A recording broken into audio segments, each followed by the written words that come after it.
The NBA is back. After a long offseason, the players are finally hitting the court again. And we've got all the latest news and analysis right here. From the possibility of the 76ers bringing back an NBA legend to the Knicks promising trouble in a potential trade, we'll keep you up to date on everything you need to know about the NBA. Kicking us off, the 76ers should bring back this NBA legend. Last season, Lou Williams played for the Atlanta Hawks. On July 26th, he is still a free agent. The three-time sixth man of the year should be brought back to the Philadelphia 76ers, in my opinion. Williams has also played for the Los Angeles Clippers, the Los Angeles Lakers, the Toronto Raptors, and the Houston Rockets. The three-time sixth man of the year averaged 6.3 points, 1.6 rebounds, and 1.9 assists per game. The Hawks lost to the Heat in the first round of the NBA playoffs. Over the course of 17 years, the 35-year-old has also played for the Houston Rockets, the Los Angeles Clippers, the Los Angeles Lakers, and the Toronto Raptors. I think the 76ers should bring back the experienced guard for the upcoming season. In the last few years, the 76ers have been a strong team, but they've never made it past the second round of the NBA playoffs. Every season, it seems like they're going to go far, but they always fall short in the playoffs. Williams will be 36 years old next season, so his best days are long gone, but he could be a big help to the 76ers if they want to make the playoffs. He's someone who is good with the ball and isn't afraid to take big shots late in the game that can change the direction of the game.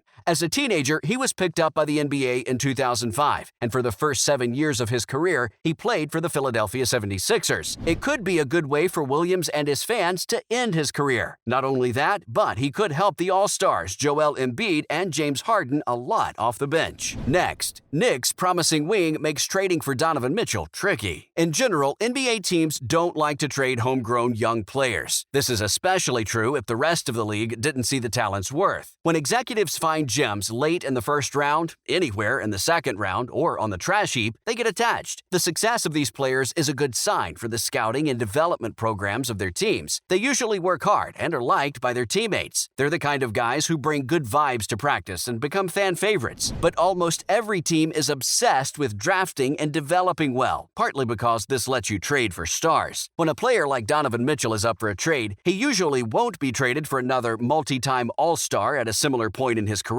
He'll be traded for draft picks and younger, cheaper players who might become All-Stars in the future. Enter Quentin Grimes, who is 22 years old. He's a 6'4" wing with a 6'8" wingspan, and the New York Knicks picked him at number 25 in the 2021 draft. As a rookie, he shot 40, 38, 68 and averaged 6 points, 2 rebounds, and 1 assist in 17 minutes. These numbers don't show that he'll become a big star, nor do they show that he shouldn't be discussed in trade talks. Still, the Utah Jazz says that the Knicks have taken a firm stance when negotiating with them. They won't trade for Grimes. If New York is willing to give Utah all the picks at once, it might be able to keep Grimes and get Mitchell. The Athletic's John Krasinski and Jones say that Jazz president Danny Ainge pushed hard to get Jaden McDaniels from the Minnesota Timberwolves in exchange for Rudy Gobert earlier this offseason. When the Wolves refused to give up on McDaniels, Utah instead asked for more picks. The Knicks aren't exactly weighing what Grimes could be against what Mitchell already is. Instead, they weigh what he could be against what it would cost to keep him out of the deal. Moving on, Los Angeles Lakers' LeBron James hold productive contract extension talks. Rich Paul, CEO of Clutch Sports Group, told ESPN that LeBron James and the Lakers had a productive talk about their future on Thursday, but sources say that no new deal has been made yet. James and Paul met with Rob Pelinka, the Lakers' vice president of basketball operations and general manager, and with Darvin Ham, the team's new head coach, on Thursday in the war room at the Lakers practice facility in El Segundo, California. It was the first day James could sign a new deal with the Lakers for 2 years and $97.1 million. Paul told ESPN that he thinks both sides will keep talking as time goes on. James is in the last year of his deal, which is worth $44.5 million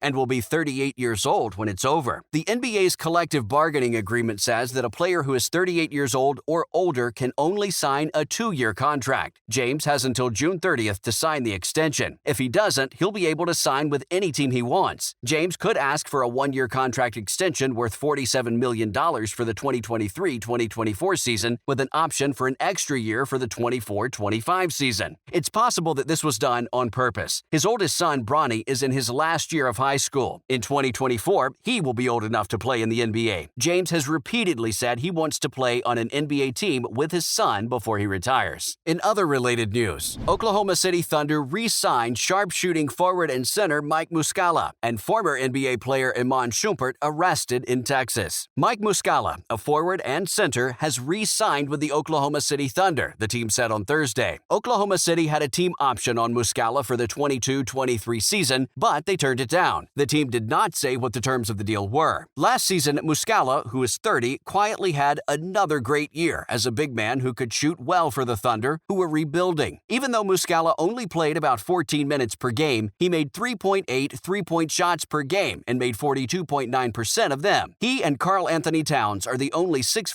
10" or taller players to make 40% of that many three-pointers, even though he played less than half as much as Towns. Muscala, like several other Thunder players, was shut down in the middle of last season. He had surgery on his right ankle, but he was expected to be back to playing basketball at full strength before the 2022-23 season. Muscala was picked by the Atlanta Hawks in the second round in 2013. He played there for his first 5 seasons. Muscala has been with the Thunder for the last 3 seasons. In 2018-2019, he played for the 76ers and Lakers for a short time. Iman Shumpert, a former NBA player, was arrested last weekend at the Dallas-Fort Worth International Airport for allegedly trying to bring 6 ounces of marijuana through security. The police report says that Shumpert told officers that the bag contained marijuana and asked if there was any way he could make his flight to Los Angeles, where he was supposed to pick up his daughter. The DFW Airport Department of Public Safety police report says that at 3:40 p.m. on Saturday, July 30th, police were called to a TSA checkpoint and told that a sizable amount of marijuana had been found. He was taken to the airport jail because he was caught with marijuana, which is a crime. The report also says that Shumpert had 14 bullets and a magazine in his backpack, but no gun was found. Finally, NBA investigating New York Knicks for possible tampering in signing with Jalen Brunson. Sources told ESPN that the NBA is looking into whether the New York Knicks tampered with former Dallas Mavericks guard Jalen Brunson when they went after him as a free agent and signed him. Teams couldn't talk about a deal with an agent or a player before June 30th at 6 p.m. Eastern Time, which is when free agency started. That night, Brunson signed a deal with the Knicks for 4 years and $104 million.